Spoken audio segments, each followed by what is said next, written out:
반면 민주당 이재명 대표도 함께 오늘 중원인 충청도를 방문했는데 발언 수위 한껏 높였습니다.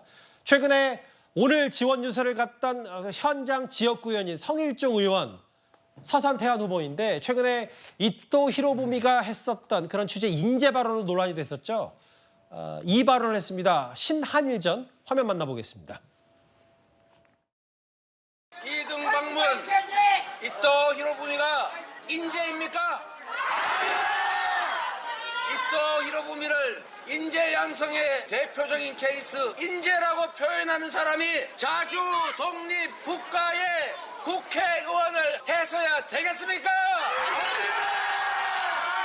민주당이 일당을 할 수 있도록 민주당 독자적으로 151석 할 수 있도록 반드시 힘을 모아주십시오. 소수당은 조정훈처럼 언제 고무신 거꾸로 실지 모릅니다. 국민의힘이 이곳 서산 태안에 공천한 분이 참 놀랍습니다. 제 입으로 자꾸 얘기하면 입이 더러워져서 더 이상 얘기 안 하겠습니다. 이번 선거는 신한일전을 짓고 있습니다. 장혜주 변호사님, 지난번 동작을 갔을 때도 그렇고 이제 한일전 얘기를 이재명 대표 강조하는 이유, 물론 성일종 의원 비판하는 취지는 알겠는데 신한일전이라고 강조하는 이유는 뭡니까? 사실 이것을 두고 이제 일각에서는 한일전의 프레임을 또 걸려고 하는 것이 아니냐, 그러니까 친일 프레임을 또 다시 민주당이 걸려고 하는 것이 아니냐라는 또 분석도 나오는데요. 글쎄요, 저는 친일 프레임을 민주당이 걸고 있다라는 부분에 대해서는 동의하기는 어렵습니다.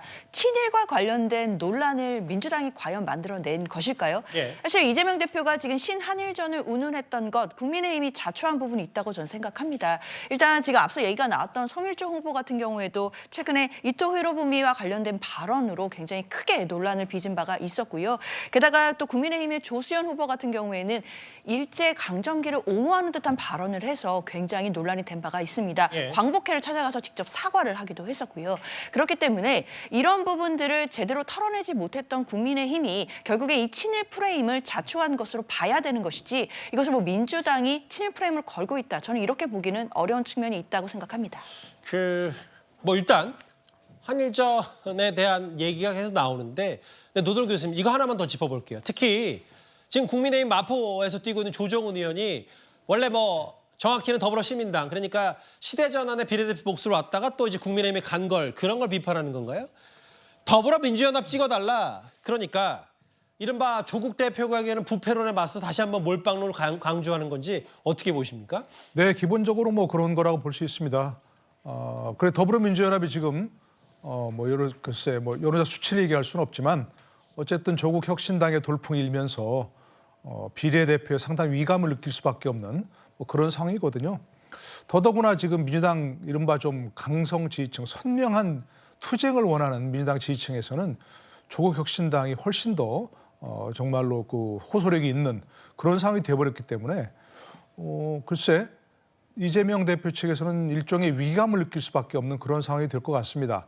이번 총선뿐만이 아니고 이번 총선에서 당연히 만약 조국혁신당이 더불어민주연합보다 비례대표 의석을 더 가져간다, 이러면 그 부분에서 만약 조국혁신당이 이제 22대 국회에서 캐스팅 보트 역할을 할 수 있는 그런 상황이 될 수도 있고요. 예. 또 장기적으로 봐서는 야권의 지도자로서 조국 대표가 이재명 대표보다 훨씬 더 크게 우뚝 설 수 있는 그런 가능성도 있거든요. 그렇기 때문에 이재명 대표로서는 위기감을 느낄 수밖에 없고 비례대표에서도 더불어민주연합을 찍어달라 이렇게 얘기할 수밖에 없는 그런 상황이지만 결과는 현재 낙관할 수 없는 그런 상황이죠. 아까 장현주 변호사께서 신한일전은 성일종 의원 포함해서 국민의힘 인사들이 일부 자초한 측면이 있다는 논평을 해주셨기 때문에 정권 심판론에 더해서 최근에는 이제 약간 내쫓아야 된다, 탄핵을 시사하는 듯한 발언까지 했다가 이제 신한일전, 이현정 의원 판단은 어떠십니까? 자, 요즘요 일본 여행 가시는 분들이 우리나라 얼마나 되는지 아십니까? 수백만 명입니다. 아마 일본 여행 안 가보신 분들 없을 겁니다. 그리고 우리 젊은 층들한테 신한일전 이야기해봤자 지금 무슨 이야기 하는 거예요? 라고 이야기를 할 겁니다. 그만큼 시대착오적이라는 이야기겠죠. 이제 성일종 의원이 이야기를 한 것은 이토 히로부미가 당시 일본 내에서 어떤 그런 역할을 했다는 걸 이제 빗대서 이야기한 것인데, 우리가 그걸 뭐 인용하거나 할 필요가 없는 것이죠. 그건 일본의 문제니까. 그러나 이토 히로부미가 우리 역사에 미친 영향은 굉장히 크기 때문에 그것은 당연히 우리가 비판해야 될 지점이기 때문에 이제 잘못 인용한 것인데 마치 그것이 이번 선거가 한일전인 것처럼 이렇게 확대해서 가는 것들 이것 자체야말로 저는 굉장히 시대착오적인 프레임이라고 생각이 듭니다. 그만큼 이제는 이 윤석열 대통령이 한일 관계를 정상적으로 회복한 이후에 한일 간에 요즘 보면 많은 우리가 관광객도 가고 또 교류도 활발해지고 하고 있는 상황 아니겠습니까? 예. 국제적으로요 이게 결국 세계 관계는 이게 고정적일 수가 없습니다. 친구를 만들고 친구를 어떻게 또 활용하느냐 이 문제이기 때문에 예. 지금도 이게 시대착오적인 반일론 이야기를 하는 거 제가 볼 때는 좀 안 맞는 것 같습니다. 예. 지금 뭐 우리나라에 왜구들이 침공하고 있습니까? 우리나라 고려 말입니까? 사무라이들이 설치고 있습니까? 오히려 자객들은 민주당에 있는 것이 아닌가 전 그런 생각이 들고요.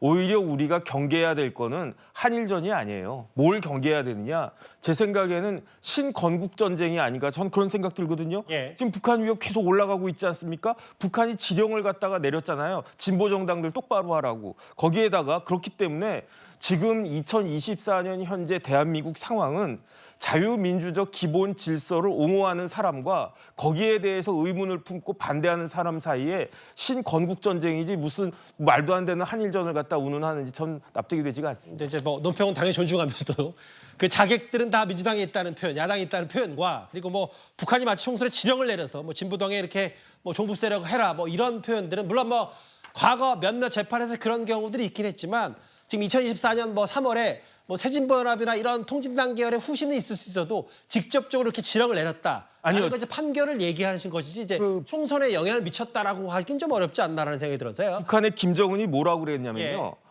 저 작년 말에 2023년 12월에 남쪽 진보 역량들에 대해서 실망했다, 예. 경고한다 그러면서 범민련 없애라고 그랬어요. 예. 그다음에 6.15 남측위원회 다 없애라고 그렇게 예. 이야기를 갖다 했습니까? 예. 지금 이런 상황이라고 하는 것을 우리 유권자들과 국민들은 똑바로 알아야 되는 것이 아닌가 싶습니다. 예. 제가 순화했던 이유가 이제 뭐 말씀도 알면서도 이제 주어가 북한의 김정은이었기 때문에 알겠습니다. 민주당 그리고 한동훈 비대위원장, 이재명, 민주당 대표 다 두 사람 다 오늘 여야 수장 모두 중원인 충청을 하나 둘 훑고 다닌 모습까지 현장 모습 만나봤습니다.